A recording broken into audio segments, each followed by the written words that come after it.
Du mot disciple, tu peux construire un autre mot, discipline. Et lorsque quelqu'un est discipliné, ça veut dire que cette personne est rigoureuse. Ça veut dire que cette personne a des principes de vie. Et cette personne est, comment on va dire ça? Je vais utiliser un mot. C'est-à-dire que dans ses principes, dans sa discipline de vie, il est carré. Être discipliné, ça veut dire que tout le monde se couche, je prends un exemple, à minuit, 2h du matin, pour les noctambules. Toi, tous les jours, tu es au lit à 19h.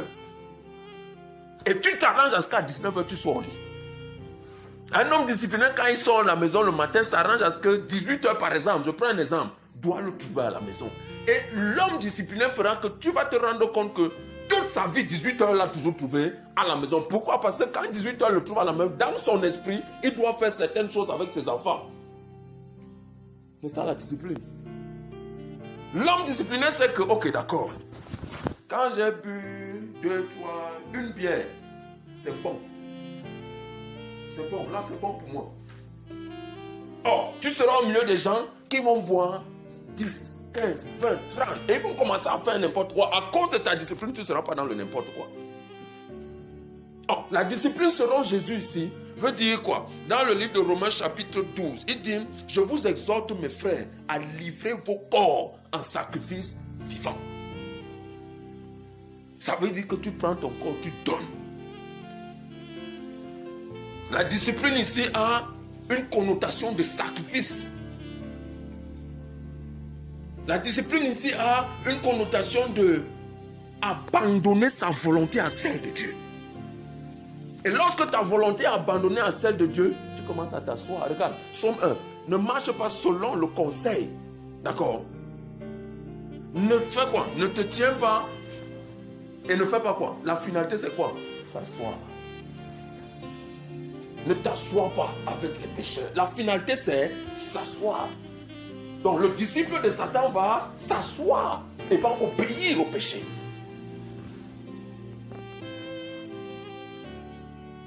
Et tu as besoin de t'asseoir au pied du Seigneur, pas au pied de la croix, mais au pied du Seigneur.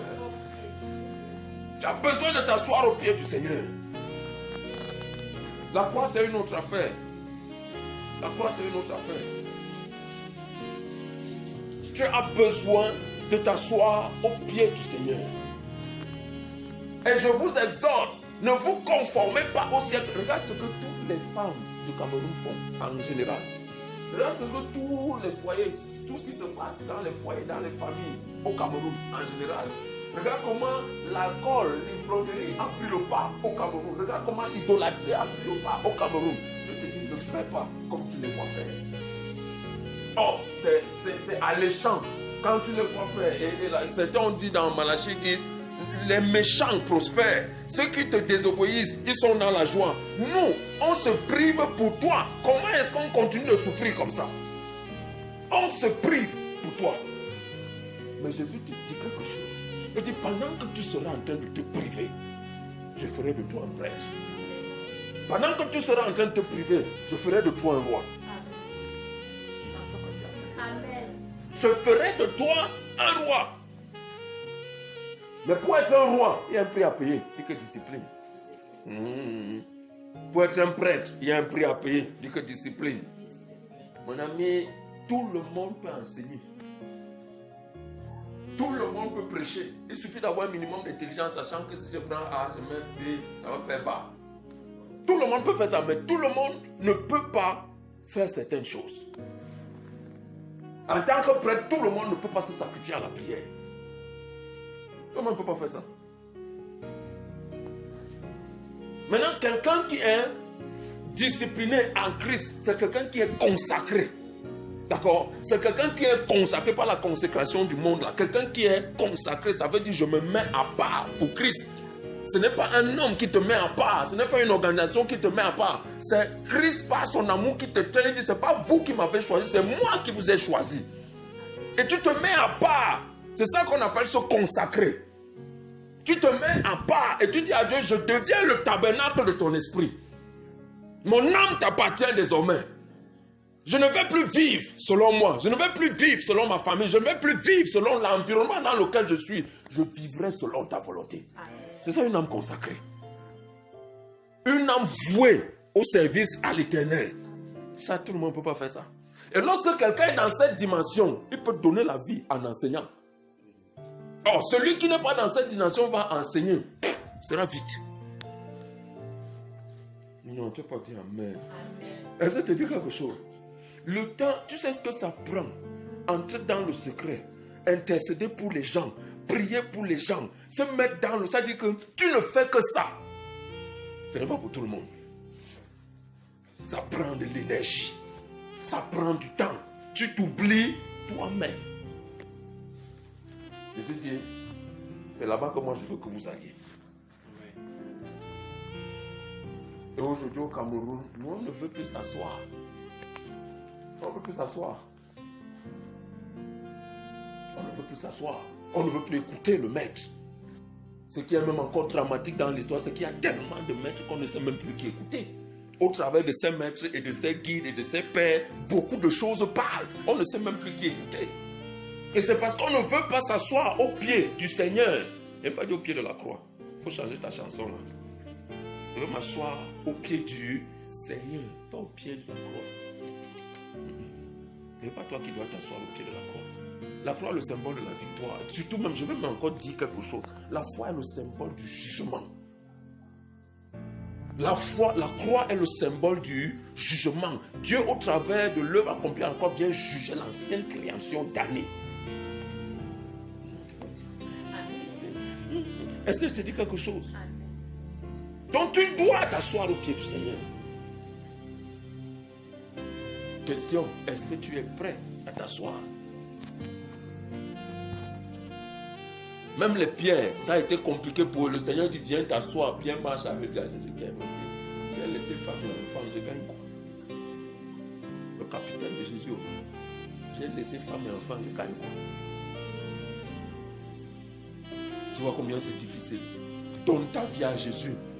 Tu peux donner ta vie à quelqu'un. Tu prends ta vie, tu donnes à quelqu'un.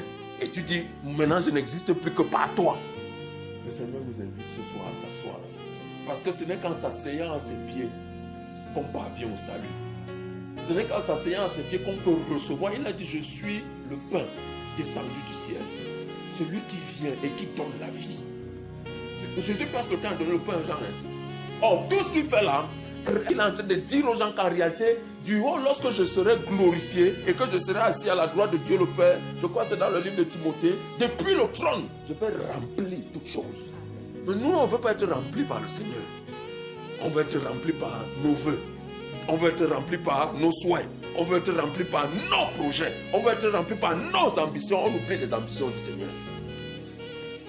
Question, est-ce que tu es prêt à t'asseoir au pied du Seigneur? Ce qui est une priorité pour toi n'est pas forcément une priorité pour Dieu. Est-ce que tu dis quelque chose? Ce qui est une priorité pour toi n'est pas forcément une priorité pour Dieu. Ce qui pour toi semble essentiel. Regarde. C'est qui est assis au pied du Seigneur? C'était Marthe. Marie. Ok. Marie est assise. Jésus parle. Jésus parle. Jésus parle. Jésus parle. Jésus parle. Marie est là. Oh, la vie.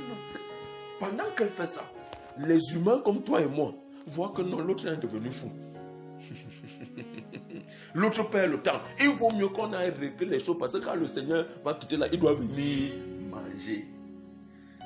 Marie, Marthe s'occupait de la table, faisait les machins, faisait. Jésus, pour qui on fait ça, est en train de dire que ce que tu fais là, tu me perds le temps. Ce n'est pas important pour moi. Ce qui est important, c'est que cette âme, que tu fasses comme ta soeur est en train de faire là. Sois rempli de mes paroles. Ça, c'est secondaire pour Dieu. Jésus veut nous rappeler ce soir. C'est bien les réunions. C'est bien les cultes. C'est bien les croisades.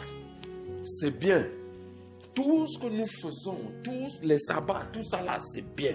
Mais le plus important, c'est de s'asseoir à ses pieds. Aller à la montagne avec lui. Et lorsqu'il est allé à la montagne avec les trois, Pierre, Jacques et Jean, ces gars s'endormaient. Jésus venait tout le temps essayer de les remonter.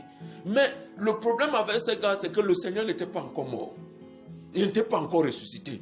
Donc, il n'était que sous l'influence du Saint-Esprit. Aujourd'hui, le Saint-Esprit attend seulement que tu lui dises, voilà la porte. La mort de Jésus l'a libéré. Il dit, restez éveillés et priez sans cesse. Tu ne peux pas faire ça si tu ne t'assois pas au pied du Seigneur. Tu ne peux pas. Nous faisons beaucoup de choses. Jeûne, prière. Nous faisons beaucoup de choses. Mais le plus souvent, nous nous éloignons de l'essentiel. Écoute ça, 1 Pierre 2. Allons-y. Rejetant donc toute malice et toute ruse, la dissimulation, l'envie, le médisant. Écoute ça, rejetons quoi? La malice, la ruse, la dissimulation, l'envie et toute médisance. Rejette. Oh, le commun des mortels se plaît dans ces choses. La foule aime ça. La foule aime ça. Les dissimulations, l'hypocrisie, la foule aime ça. Jésus dit, rejetons ça. Dis que discipline. Allons-y. Désirez comme des enfants nouveau-nés le lait spirituel et pur, afin que par lui Vous croissiez pour le salut. Maintenant, tu crois comment? Il dit, désire comme des enfants nouveau-nés le lait spirituel et pur. Tu le trouves où?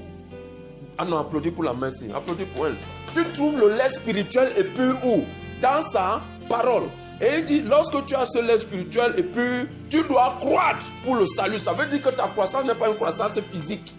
C'est une croissance spirituelle, pas ce que tu reçois, la connaissance de Dieu. Donc plus tu vas t'atteler à te discipliner, plus tu vas entrer dans la profondeur de la pensée du Père. Et à force de te rapprocher de sa pensée, tu vas faire quoi? Tu vas progresser vers le salut. Est-ce que je te dis quelque chose? Tu as intérêt à t'asseoir. Parce que le salut s'obtient de manière progressive. Continue. Si vous avez goûté que le Seigneur est bon, approchez-vous de lui, qui est vivant, rejeté par les hommes, et choisis le précieux devant Dieu. Mais vous-même, comme des pierres vivantes, édifiez pour la puissance de spirituelle, un saint sacerdoce, afin d'offrir des victimes spirituelles agréables à Dieu par Jésus-Christ. Amen. Pause. Et vous-même, comme des pierres vivantes, faites quoi? Édifiez-vous. Pour faire quoi? Pour former, d'accord, une maison spirituelle, un saint sacerdoce, afin de faire quoi? D'offrir des victimes spirituelles. Des victimes. Ça veut dire des sacrifices. Pendant que vous serez en train de faire ça, pendant que vous serez en train de vous édifier, pendant que vous serez en train de vous édifier pour former cette maison spirituelle dans le sang, ton corps est le temple du Saint-Esprit. Pendant que tu seras en train de recevoir au pied du Seigneur, tu seras en train de bâtir ton être spirituel. Amen. Et il dit, un saint sacerdoce afin d'offrir. Édifiez-vous pour former une maison quoi? Spirituelle. Ton édification forme quoi? Un saint sacerdoce. Le saint sacerdoce, ça veut dire que tu es un prêtre saint. Tu es un prêtre saint. Et ton édification, le fait que tu reçoives du pied du Seigneur, te mène à devenir un prêtre saint. Car, verset 6, il est dit dans l'Écriture, voici je mets en Sion une pierre angulaire, choisie, précieuse, et celui qui croit en elle ne sera point confus. L'honneur est donc pour vous qui croyez. Mais pour les incrédules, la pierre qu'ont rejetée ceux qui bâtissaient est devenue la principale de l'angle, et une pierre d'achoppement et un rocher de scandale. Ils s'y heurtent pour n'avoir pas cru à la parole, et c'est à cela qu'ils sont destinés. Vous, au contraire, vous êtes une race élue, un sacerdoce royal. Un sacerdoce royal, une nation sainte, un peuple acquis, afin que quoi? Vous allez prêcher. C'est ce qu'il a dit tout à l'heure. afin que vous annonciez les vertus de celui qui vous a appelé où? Des ténèbres à son admirable lumière. Vous êtes un sacerdoce royal. Ça veut dire quoi? Dieu, en tant que fils de Dieu, Dieu te voit d'abord comme un prêtre, comme un roi.